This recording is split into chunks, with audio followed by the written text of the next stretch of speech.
নমস্কার, সন্দেশ বাংলায় আপনাদের সঙ্গে আমি দেবপ্রসাদ সান্যাল।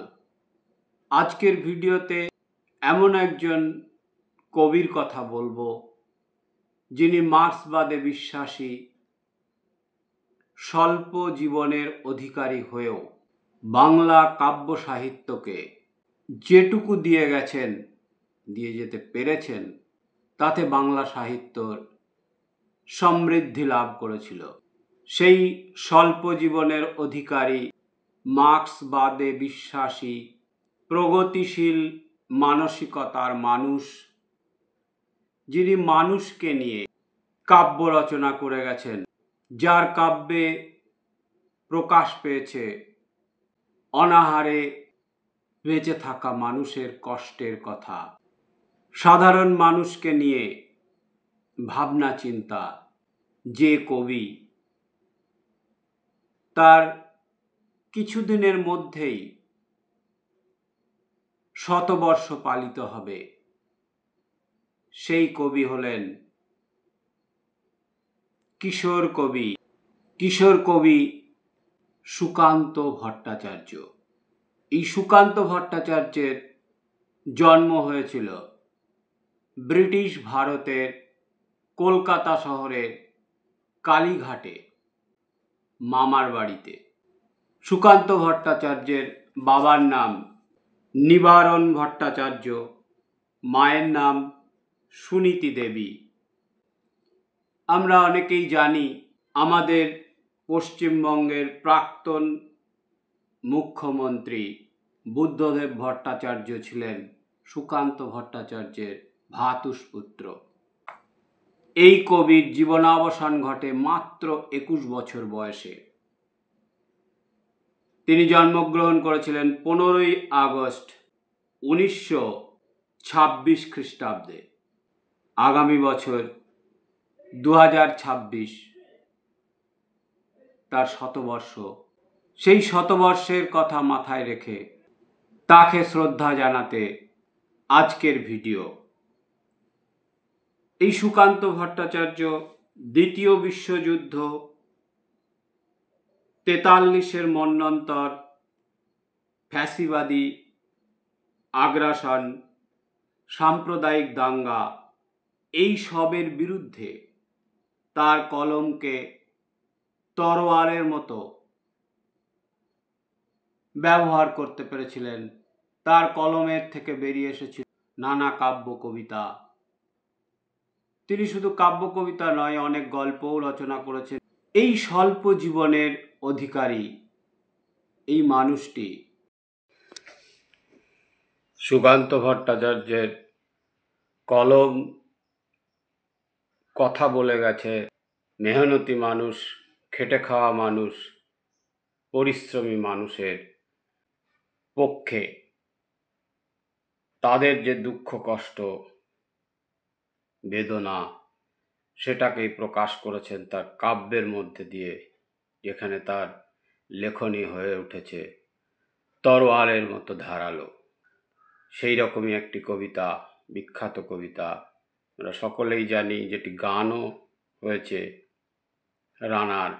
রানার ছুটেছে তাই ঝুমঝুম ঘণ্টা বাজছে রাতে, রানার চলেছে খবরের বোঝা হাতে। এরকম বিভিন্ন কবিতা, বিভিন্ন গান, কবিতা, যেগুলো আমরা বিভিন্ন সময়ে শুনতে পাই। সুকান্ত ভট্টাচার্য মানুষের কবি, মানুষের কথা বলার কবি। সমাজে তাদের কি অবস্থা, সেগুলোর কথা তিনি তার লেখনীর মাধ্যমে প্রকাশ করেছেন। 1944 খ্রিস্টাব্দে ভারতের কমিউনিস্ট পার্টির সদস্য পদ লাভ করেন। পার্টি ও সংগঠনের কাজে অতিরিক্ত পরিশ্রমের জন্য নিজের শরীরের ওপর ভীষণ রকমের অত্যাচার হয়েছে। তাই প্রথমে ম্যালেরিয়া ও পরে দুরারোগ্য টিবি রোগে আক্রান্ত হয়ে 1947 খ্রিস্টাব্দের 13ই মে মাত্র 21 বছর বয়সে তার কথাই, কবিতা তোমায় দিলাম আজকে ছুটি, ক্ষুধার রাজ্যে পৃথিবী গদ্যময়, পূর্ণিমার চাঁদ যেন ঝলসানো রুটি। এই কবিকে স্মরণ করে আমরা সন্দেশ বাংলার মাধ্যমে আমি একটি তার লেখা কবিতা পাঠ করছি। যে শিশু ভূমিষ্ঠ হলো আজ রাত্রে, তার মুখে খবর পেলুম সে পেয়েছে ছাড়পত্র এক। নতুন বিশ্বের দ্বারে তাই ব্যক্ত করে অধিকার, জন্মমাত্র সুতীব্র চিৎকারে, খর্বদেহ নিঃসহায় তবু তার মুষ্টিবদ্ধ হাত, উত্থলিত উদ্ভাসিত কি এক দুর্বেদ্য প্রতিজ্ঞায়। সে ভাষা বোঝে না কেউ, কেউ হাসে, কেউ করে মৃদু তিরস্কার। আমি কিন্তু মনে মনে বুঝেছি সে ভাষা, পেয়েছি নতুন চিঠি আসন্ন যুগের, পরিচয় পত্র পড়ি ভূমিষ্ঠ শিশুর অস্পষ্ট কুয়াশা ভরা চোখে। এসেছে নতুন শিশু, তাকে ছেড়ে দিতে হবে স্থান, জীর্ণ পৃথিবীতে ব্যর্থ, মৃত আর ধ্বংসস্তূপ পিঠে।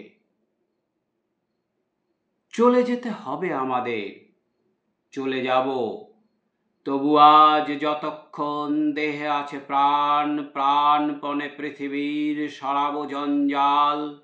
এ বিশ্বকে শিশুর বাসযোগ্য করে যাব আমি, নবজাতকের কাছে আমার দৃঢ় অঙ্গীকার। অবশেষে সব কাজ সেরে আমার দেহের রক্তে নতুন শিশুকে করে যাব আশীর্বাদ। তারপর হব ইতিহাস। নমস্কার, সকলে ভালো থাকবেন, সুস্থ থাকবেন, কাব্য কবিতা পড়বেন, অন্যকে শোনাবেন। সকলে ভালো থাকুন, আমাদের সঙ্গে থাকুন।